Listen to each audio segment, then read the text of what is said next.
বর্তমান পৃথিবীতে চিকিৎসা বিজ্ঞান অনেক উন্নত হওয়া সত্ত্বেও শতকরা 40টা অকাল মৃত্যুর কারণ হচ্ছে বিবাহ বিপর্যয়। বিজ্ঞানী বলছেন, আমরা বলছি না, বিজ্ঞানের একটা রিপোর্ট।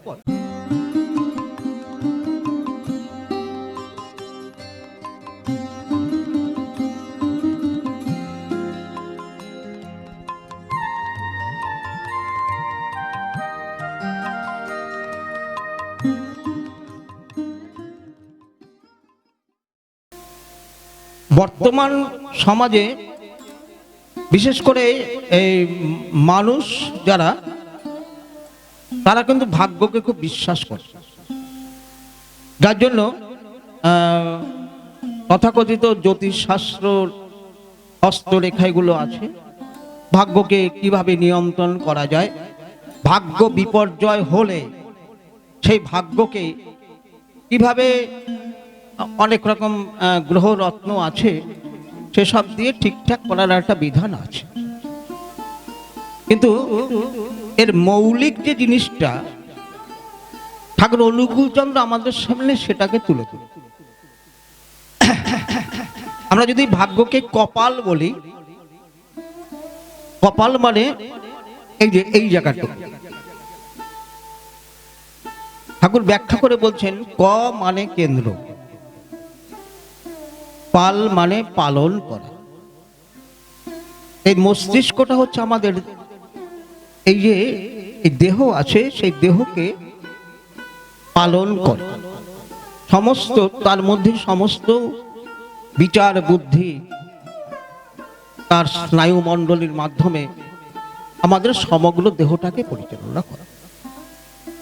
তাহলে সেই কপালকে, আমি যে ব্যক্তিটা, আমার ভিতরে ইচ্ছা শক্তি আছে, আমার সেই ইচ্ছা শক্তি দিয়ে বুদ্ধিকে যেমন নিয়ন্ত্রণ করতে পারবো, তেমন ভাবে আমি আমার এই কেন্দ্রকে লালন পালন করতে পারব। আর সেই লালন পালনে যেখানে আমার সামান্যতম ত্রুটি হবে, সেই ত্রুটি আমাদের মস্তিষ্কের কোষে সঞ্চিত হবে। আমরা যে মুহূর্তের মধ্যে যে কথাবার্তা চাল চলনগুলো বলি, সেটা কি হয়? ইচ্ছা শক্তি, প্রথম হচ্ছে উইল পাওয়ার, ইচ্ছা শক্তির মাধ্যমে স্নায়ু মানে সেন্সরি নার্ভের মাধ্যমে সেই যে আমাদের এই সেন্সটা, সারাটা, সেই সারাটা গ্রহণ করে মস্তিষ্ক, আবার সেই অনুযায়ী সেটা মোটর নার্ভের মাধ্যমে বাস্তবায়িত। এইভাবে কর্ম সংগঠিত হয়, প্রতিদিনের প্রতি মুহূর্তের কর্মগুলো সংগঠিত হয়। আর তারপরে কি হচ্ছে, এছাড়াও কতগুলো অনাগত কর্ম আছে। অনাগত কর্ম হচ্ছে, হয়তো দেখা গেল আমার সাথে কারোর সঙ্গে দেখা হলো, তাকে আমি বললাম, তিনি হয়তো একটা অনুরোধ করলো অমুক জায়গায় যেতে হবে, আমি না জেনে না বুঝে তাকে কথা দিয়ে দিলাম, ঠিক আছে আমি যাব। কিন্তু দেখা গেল কিছুক্ষণ পরে অন্য কর্মের একটা চাপে সেই জিনিসটা আমি ভুলে গেছি। যথা সময়ে সেই জায়গায় আমি যেতে পারলাম না। তাহলে কি হলো? এটাই কর্মের বন্ধন সৃষ্টি হলো। এবার ঠাকুর বলছেন, এই অনাগত কর্মকে এই যে ডেকে এনে আমি একটা বন্ধন সৃষ্টি করলাম, এইরকম বন্ধন আমাদের বর্তমান যুগে বেশিরভাগ মানুষ দেখবেন এরকম কথা প্রতি মুহূর্তে বলে, সবটাই কিন্তু অসত্য বা মিথ্যে কথা। সেই বন্ধনগুলো সমস্ত মস্তিষ্কের কোষে কোষে থেকে যায়, সেইটা যতক্ষণ বাস্তবায়িত না হবে ততক্ষণ ওখানে থেকে। ঠাকুর বলছেন এইরকম কর্মের বন্ধন থেকে মুক্তি যদি না পাই, তাহলে জন্ম জন্মান্তর বারবার জন্মাতে হবে ওই কর্মের বন্ধন খণ্ডন করার জন্য। তাকে বলা হয় প্রারব্ধ কর্মফল। পরম পুরুষ শ্রী রামকৃষ্ণদেব তিনি একদিন ওই হৃদয়কে হঠাৎ বলছেন, হৃদয় একটু ওই গারুটা নিয়ে তো একটু বাঁচছে যাব। বলছে মামা তুমি তো সকালবেলা বাড়িতে গিয়েছিলে। গিয়েছিলাম নাকি? হ্যাঁ গিয়েছিলে। তা এই মনে যখন এসছে একটু গাড়ুটা দে, নিয়ে একটু বসি। যদি না বসি, এই যে চিন্তা করলাম, তাহলে প্রারব্ধটা কেটে যাবে যদি না বসি। এইরকম কর্মের বন্ধন আমাদের সবসময়ের জন্য সৃষ্টি হয়। তাহলে এই সব কিছু নিয়ে কিন্তু আমাদের কেন্দ্রকে আমি পালন করি।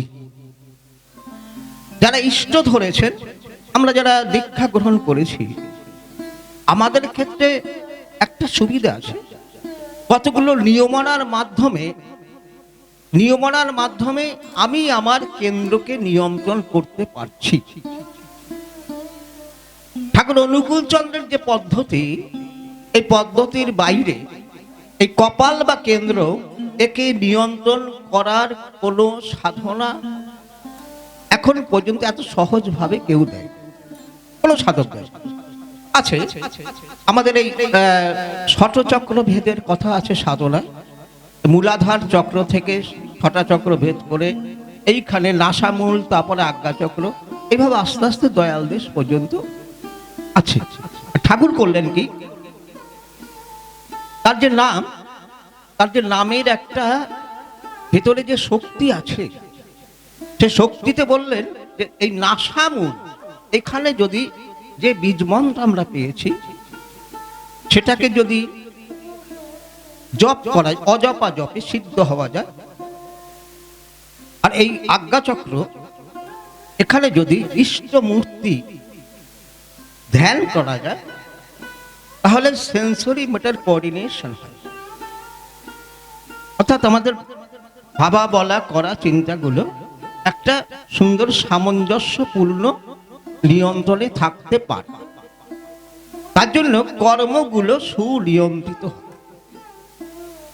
হয়তো দেখা গেল আমি এমন একটা কর্ম করতে যাব, হঠাৎ আমাদের হতেই পারে নানা ধরনের বিপত্তি। সেই বিপত্তি যখন হয়, তখন যদি আমরা এই কপাল অর্থাৎ এই কেন্দ্রে যে সাধন ব্যবস্থা দিয়েছেন সেটাকে কোনো কারণে উপেক্ষা করি, তাহলে কিন্তু সঠিকভাবে কর্ম সম্পাদন হতে পারবে না।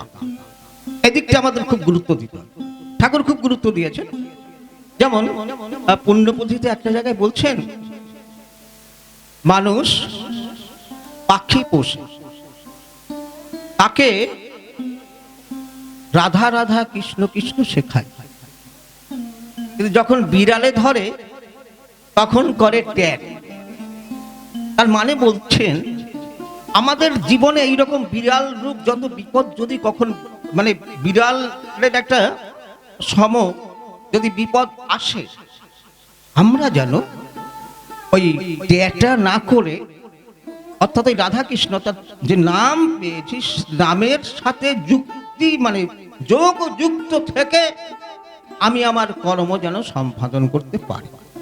তাহলে আমি বাস্তব কর্মে আমার বুদ্ধি বিপর্যয় হবে না। না হলে কারোর বুদ্ধির দ্বারা আমি যদি আবিষ্ট হয়ে পড়ি, বুদ্ধি বিপর্যয় যদি হয়ে যায়, তাহলে আমার যে সমস্যাটা এসছে আমার এবং আমার পরিবারের, সেই সমস্যা সহজে সমাধান করতে পারবো না। এই একটা বিধান কিন্তু দিল। তাহলে সামগ্রিক বিধান ব্যক্তি নির্মাণের একটা বিধান। তাহলে এই বিধানটা দিয়ে কি করব? আমাদের প্রতিটি কোষ, আবার কোষের মধ্যে, প্রতিটি কোষের মধ্যে ক্রোমোজোম আছে, আর এই ক্রোমোজোম গুলো জোড়ায় জোড়ায় 22 জোড়া থাকে, তাকে অটোজোম বলে। আর এক জোড়া হচ্ছে সেক্স ক্রোমোজোম।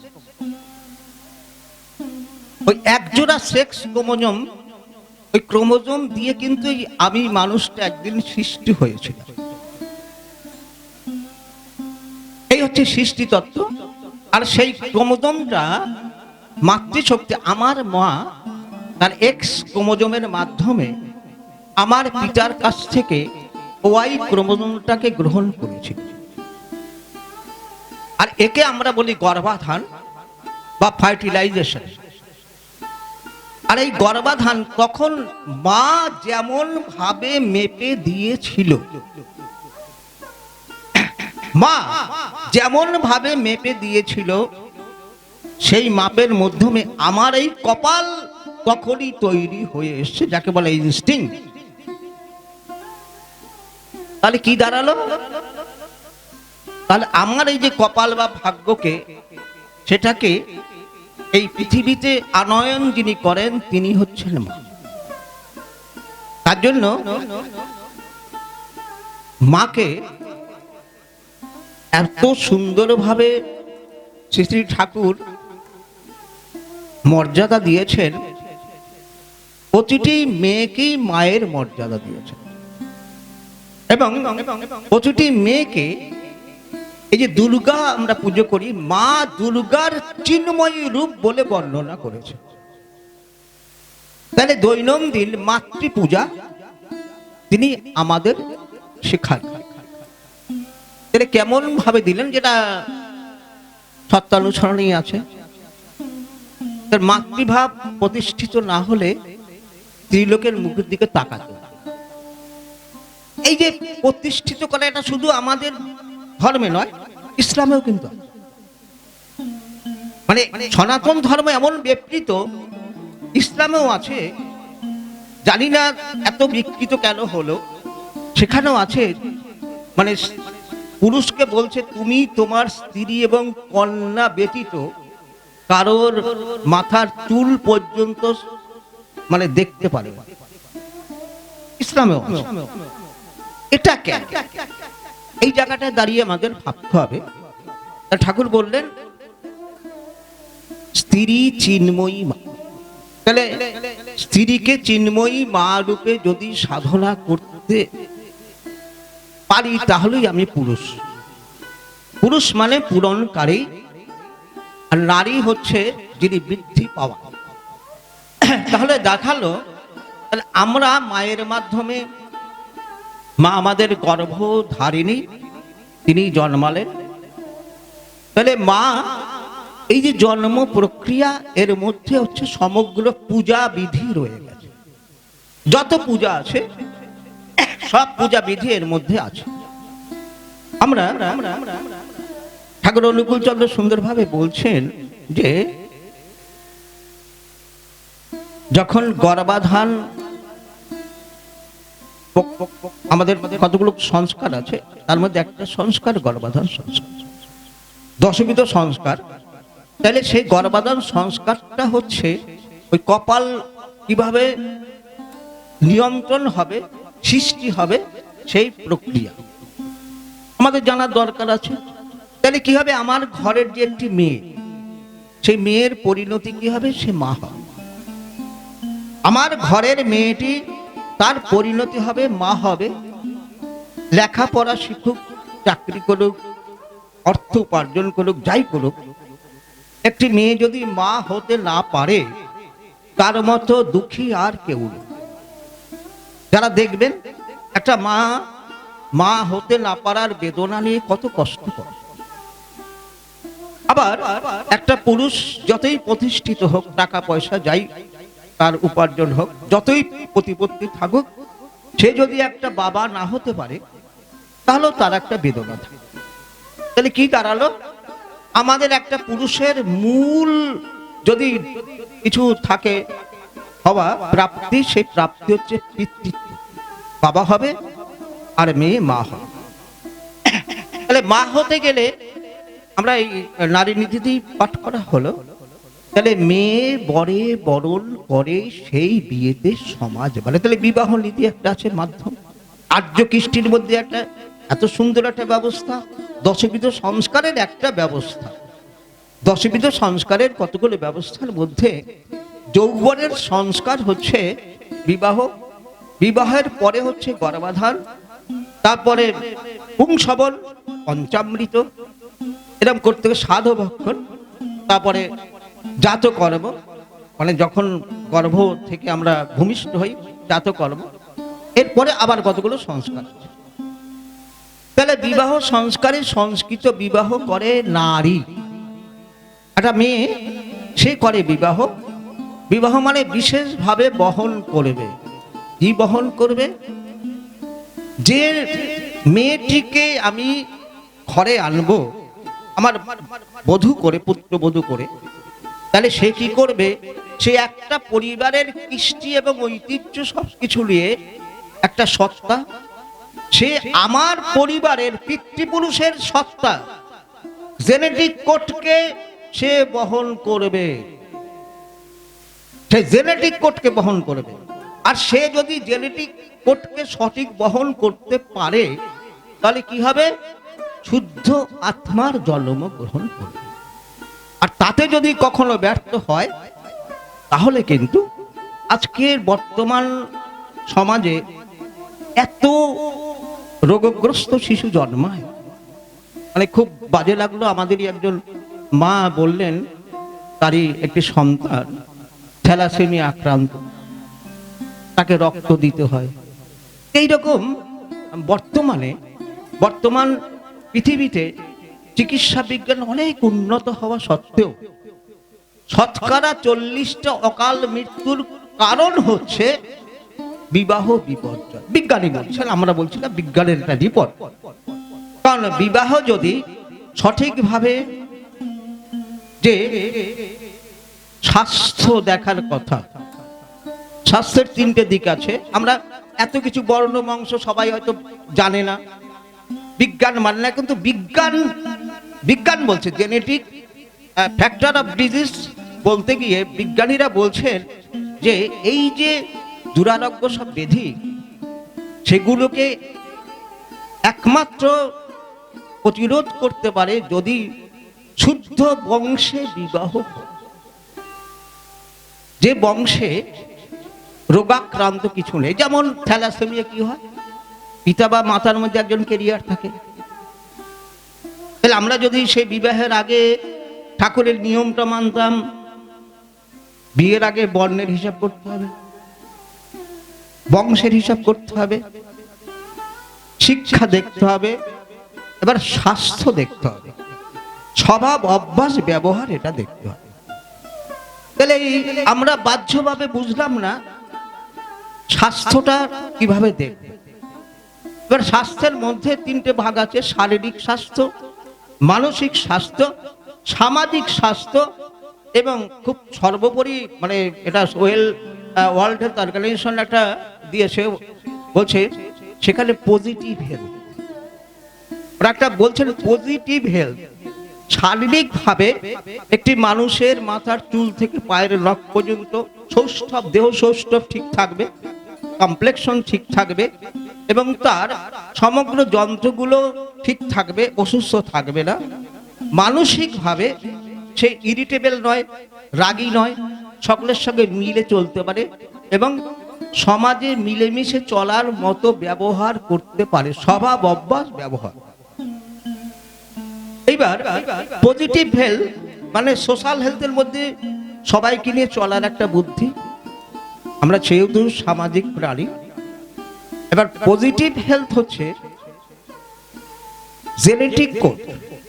এবার বংশে যদি কারোর থ্যালাসেমিয়া থেকে থাকে, আমি যাকে বিবাহ করলাম তার মধ্যে যদি থ্যালাসেমিয়া প্রকট থাকে, তাইলে ওই জিন বাহিত হয়ে আমার সন্তানে আসবে, আর সন্তানকে আমার সারা জীবন কিন্তু চিকিৎসা করে যেতে হবে। এই যে একটা দুর্বিষহ অবস্থা, এটাকে আমরা কিন্তু নির্মূল করতে পারি ঠাকুর অনুকূল চন্দ্রের যে বিবাহ নীতি পালন করে।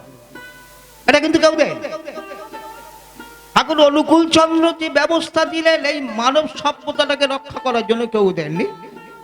আমরা শাসন সংস্থা নিয়ে চিন্তা করছি, বড় বড় ইমারত করছি, আমরা মহানগর করছি, মহান নাগরিক কিভাবে সৃষ্টি হবে সেটা কিন্তু কেউ চিন্তা করেনি। যার জন্য ঠাকুর সুন্দর বলছেন, শাসন সংস্থা যেমনই হোক জাতির মাথা ঘামাও না, যৌন ব্যাপার শুদ্ধ না হলে দেশের জীবন টিকবে। এই জায়গাটায় ঠাকুর অনুকূল চন্দ্র, তার জন্য কি হলো, আমার এই কপালকে যদি শুদ্ধ করতে হয়, এই যে মা সন্তান জন্মাবে সেই মাকে সন্তানকে কি মেপে দেবে সেই শিক্ষাটা নিতে হবে। কেউ দেয় না, স্কুল দেয় না, কলেজ দেয় না, ইউনিভার্সিটি দেয় না, তারা প্রবৃত্তি পোষণের সব শিক্ষা দেয়। কিন্তু আমার এই ভেতরে মনুষ্যত্বকে, সত্তাকে কিভাবে প্রতিষ্ঠিত করব এবং সেটাকে কিভাবে আমি আবার উত্তর প্রজন্মের মাধ্যমে বিস্তার লাভ করাবো, সেই শিক্ষা কিন্তু দিচ্ছে না, সেটা দিচ্ছে সৎসঙ্গ। তাহলে আমাদের কি আছে? ঘরের মা সে মেয়েকে কন্যা অবস্থায় কিভাবে শুদ্ধ থাকবে, বুদ্ধ থাকবে, যাতে পুরুষ যাতে না ছোঁয়, তার সংস্পর্শে না আসে, সেই শিক্ষা দেবে। কন্যা থেকে সে বধূ কিভাবে হবে, বধূ মানে সে আর একজনকে কিভাবে বিবাহ করে তার জীবন সার্থক করবে, সেই শিক্ষা দিতে হবে। তাহলে কি হবে? বর্ণ, বংশ, স্বাস্থ্য, শিক্ষা সবকিছু দেখে ওই কনে মানে কনিষ্ঠ, বর মানে বরিষ্ঠ, এই সব কিছুতে যে বর বড় তাকে বরণ করবে, আর সেই বরণের সাথে সাথে তার পিতৃপুরুষ অর্থাৎ যাকে বরণ করবে তার পিতৃপুরুষের যা কিছু তাকেও সমৃদ্ধ করবে, আবার ওই নারীর তার পিতৃপুরুষের যা কিছু তাকে সমৃদ্ধ করবে। এই দোহে মিলে এক এক হয়ে একটা কি হবে? একটা আবার নতুন প্রজন্ম সৃষ্টি হবে। কত বড় জিনিস! আর ঠাকুর এইটাই খুব গুরুত্ব দিয়েছেন, যার জন্য পুণ্যপুথির প্রথম বাণীতে আমরা পাই, আমি চাই শুদ্ধ আত্মা। তাহলে শুদ্ধ আত্মা ঠাকুর কিন্তু তার আন্দোলনের প্রয়োজনে সকলের কাছে ভিক্ষা করেছেন, টাকা ভিক্ষা করেছেন, কাগজ ভিক্ষা করেছেন, এমনকি বাস ভিক্ষা করেছেন। আর নববধূ যদি তাকে প্রণাম করতে আসতো, তাকে বলতেন, মা আমাকে একটা ভিক্ষা দিবি? তখন ঠাকুরকে বলতেন, বলুন বাবা কি দেব? বলে, আমাকে একটা ভালো ছাওয়াল দিবি। ছাওয়াল মানে সন্তান।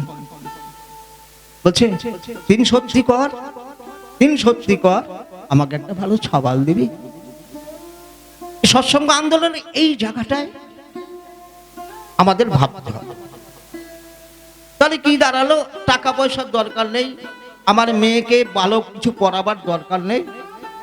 আমার মেয়েকে যদি শিক্ষা দেই বিবেকানন্দর মা কিভাবে হবে, আমার মেয়েটাকে যদি শিক্ষা দেই রবীন্দ্রনাথের মা কিভাবে হবে, আমার মেয়েটাকে যদি শিক্ষা দেই রামকৃষ্ণদেবের মা কিভাবে হবে, আমার মেয়েটাকে যদি শিক্ষা দেই শ্রী শ্রী ঠাকুর অনুকূল চন্দ্রের মা কিভাবে হবে। তারা কিন্তু লেখাপড়া জানতেন না, তারা রত্নগর্ভা হয়েছিলেন, শুধু ওই ধরনের শুদ্ধ আত্মাকে জন্ম দিয়ে মানব সভ্যতাটাকে সমৃদ্ধ করতে সাহায্য করেছেন, আর কেউ করেন। এই জায়গাটায় দাঁড়িয়ে আমাদের কিন্তু সৎসঙ্গ আন্দোলনটাকে নিতে হবে। তার জন্য এইবার আমরা আবার গর্ভাধানে একটুখানি প্রবেশ করব। আমরা দুর্গাপূজা করি, সামনে সবাই করি, ঠাকুর অনুকূলচন্দ্র নিত্য একটা দুর্গাপূজার ব্যবস্থা। কেমন? একটা পুরুষ স্বামী রূপী পুরুষকে বললেন স্ত্রী চিন্ময়ী মা। স্বামী রূপী পুরুষকে বললেন স্ত্রী চিন্ময়ী মা, বা স্ত্রীকে বললেন স্বামী তোমার দেবতা। এই পারস্পরিকতা হচ্ছে দাম্পত্য জীবন গঠনের একটা মাপকাঠি। তাহলে এই ভাবটা যদি না থাকে, একটা স্ত্রী যদি পুরুষকে শ্রদ্ধা করতে না পারে সব দিক দিয়ে, তাহলে এই যে বরণ ব্যর্থতা হবে, ওই বরণ ব্যর্থতার মধ্য দিয়ে যে সন্তান জন্মাবে শারীরিক, মানসিক, আত্মিক ভাবে সে কিন্তু বিপর্যস্ত হবে, নিজে হবে এবং সমাজকেও বিপর্যস্ত করবে। আমরা দেখতে পাচ্ছি সমগ্র বিশ্ব জুড়ে যার একটা প্রতিফলন চলছে। মানে খুব দুঃখ লাগে। কদিন আগে একটি ছেলে তার মা বাবাকে খুন করলো। কদিন আগে আমের জন্য এক দেওর তার বৌদিকে কেটে, মানে গলা কেটে এরকম ঝুলিয়ে নিয়ে আবার সেখানে কালী মন্দিরে গিয়ে প্রণাম করে সে নিজে থানায় ধরা দিচ্ছে। এই যে বিকৃত স্বভাব মানুষের ভিতরে আসে, এই যে বিকৃত স্বভাবটা মানুষের ভিতরে আসে। ঠাকুর অনুকূল চন্দ্র আমাদের এই বিকৃত স্বভাব থেকে নিরোধ করার জন্য যে ব্যবস্থা দিলেন, এই শত অনুজ্ঞা নাম আমি অক্রধি অমানিয়ের প্র্যাকটিস করতে করতে আমার ভিতরে কখন বিকৃত স্বভাব, এই সমাজ যেভাবে হোক খাদ্যের দোষে প্রবেশ করতে পারে, গুণগুলো দোষগুলো, তাতে যদি আমার বিকৃত স্বভাব প্রাপ্ত না হয়, তার জন্য এই নিত্য একটা অনুশাসন দিলেন। তাহলে কি দাঁড়ালো? আমাকে কিন্তু একটা পুরুষকে পূরণকারী হতে হবে। আমার যে স্ত্রী, যার মাধ্যমে আমি জন্মাবো। আপনারা নারীর পথে যারা পড়েছেন দেখবেন ওর ভিতরে জায়া বলে একটা শব্দ আছে। জায়া মানে পুরুষ যার মাধ্যমে জন্মাম তাকে বলে জয়া। তাহলে পুরুষ বিবাহের মাধ্যমে তার স্ত্রী হয়, তার স্ত্রীর মাধ্যমে জন্মান, এটা জেনেটিক করে আছে। আমি আমার জিনের মধ্যে যা আছে সে একটা মাধ্যম হচ্ছে আমার স্ত্রী, তার মাধ্যমে আমি আমার সন্তান হয়ে জন্মাবো। বিজ্ঞান। তা ঠাকুর বলছেন যার জন্য একটা আধার দরকার, তার জন্য বলা হয়েছে গর্ভাধান প্রকল্পের সময় স্ত্রীকে মা দুর্গা জ্ঞানে সম্মান জানিয়ে শ্রদ্ধা করতে হয়। ঠাকুর বলছেন, এবং আমাদের আর্য কৃষ্টিতে রয়েছে গর্ভাধান কতগুলো নিয়ম আছে। সন্তান কিভাবে আনবো, সন্তান আনার সময় মানসিক এবং শারীরিক পরিস্থিতি লাগে, সংযম লাগে, এবং আমাদের বিধান দেওয়া আছে যে কতগুলো ব্রত প্রায়শ্চিত্ত, সে ব্রত প্রায়শ্চিত্ত করে শুদ্ধ হতে হয়। কেন শুদ্ধ হতে হয়? আপনারা যারা এখানে কৃষিকাজ জানেন তারা সবাই দেখবেন ধান চাষ করতে গেলে কি আপনার বাড়ির নিজস্ব ধান আপনি দিয়ে চাষ করতে পারবেন? তাহলে ধান কি করতে হবে? সরকারি কৃষি বিভাগ থেকে কিনতে হবে। তাহলে সে বীজটা কি থাকবে? পরিশুদ্ধ থাকবে, পুষ্ট থাকবে, শোধিত থাকবে। তাহলে আপনি সেই ধান, আবার তারা বলে দেবে ওই ধান কোন জমিতে বপন করবেন বলে দেবে, বীজতলা কিভাবে করবেন বলে দেবে। তাহলে একটা ধান আমরা যে প্রতিদিন ভাত না খেলে চলে না, সেই ধানটাকে যদি তৈরি করতে হয় তার জন্য এত ব্যবস্থা। বীজ শোধন করতে হবে, বীজ পুষ্ট হতে হবে, বীজ অনুযায়ী জমি হতে হবে, আবার জমিটাকে তৈরি করতে হবে।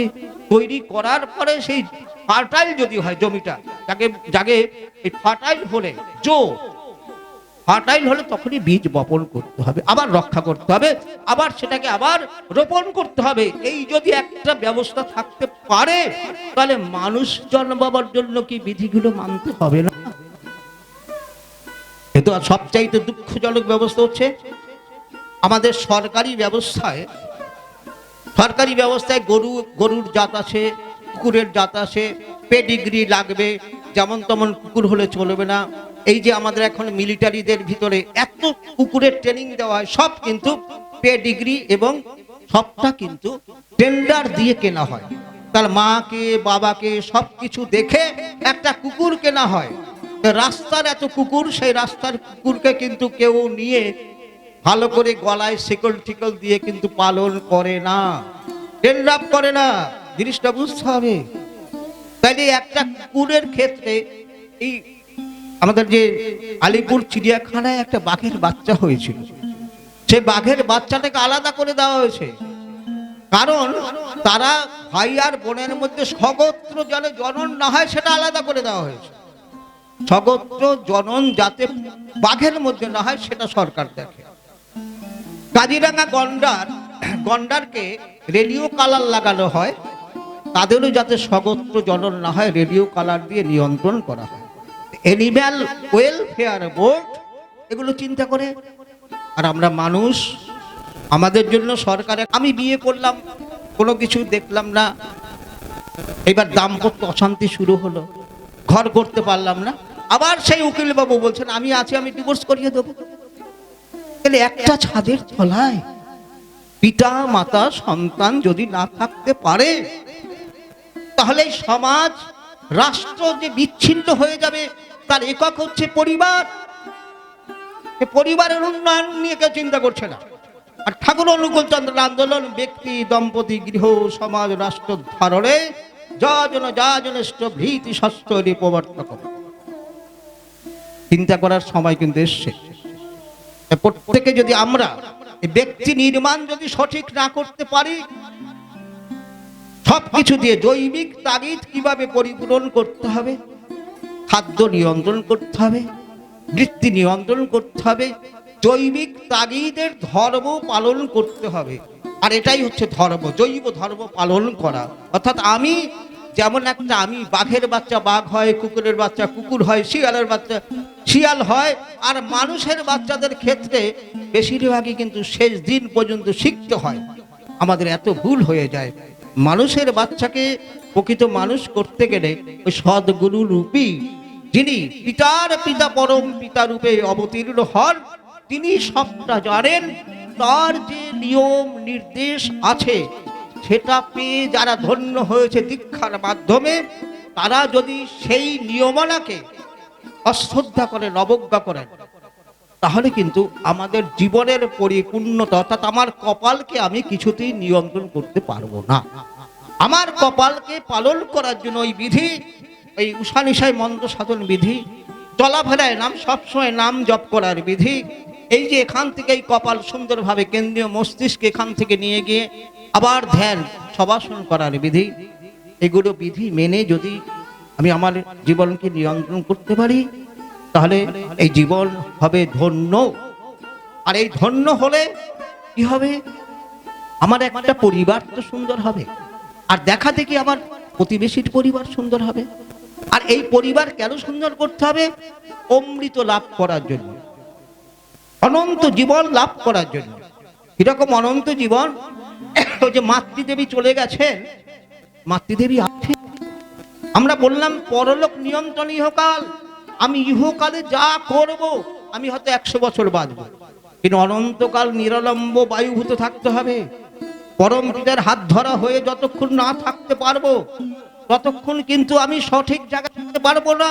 তার জন্য ঠাকুর বলছেন, আমি আপনাদের এই নাম ধ্যানের পদ্ধতি এমন ভাবে দিলাম, ওই যখন শেষের দিনে সে জল বিনে পরে কি আপন হবে রে, ওই তখন ঠাকুর বলছেন যোগযুক্ত হয়ে ধ্যানস্থ ভাবে যদি ওই নামের মাধ্যমে জ্যোতির সন্ধান করা যায়, সেই জ্যোতির ভিতরে পরম পিতা এসে দাঁড়ান।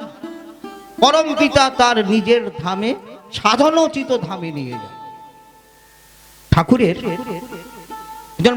পালিত মা ছিলেন বসমা।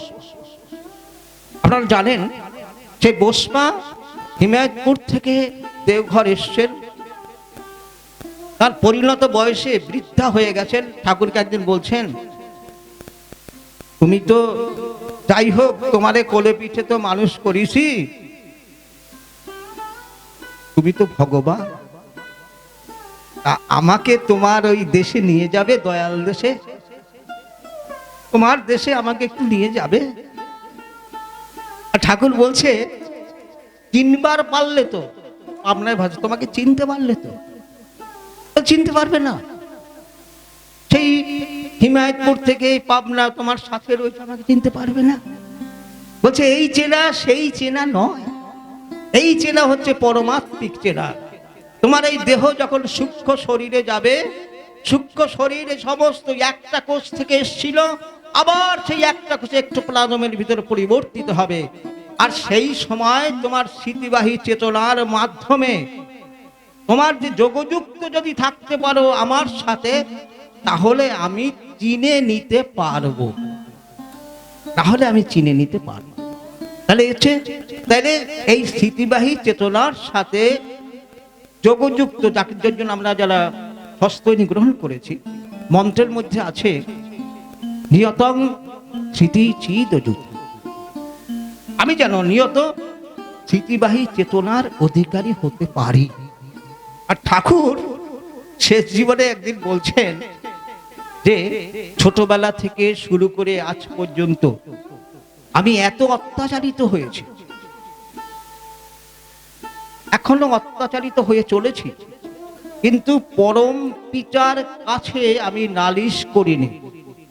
পরম পিতার কাছে নালিশ করলে তাদের যদি কোনো ক্ষতি হয়, আর তাদের যদি কোনো ক্ষতি হয়, আমার যদি জাতিস্বরতা স্মৃতিবাহী চেতনা নষ্ট হয়ে যায়। তার জন্য এই প্রার্থনার মাধ্যমে আমাদের একটু সাবধান করে দিয়েছেন, তিনি আমাদের অরাতি বুদ্ধিকে দহন করুন।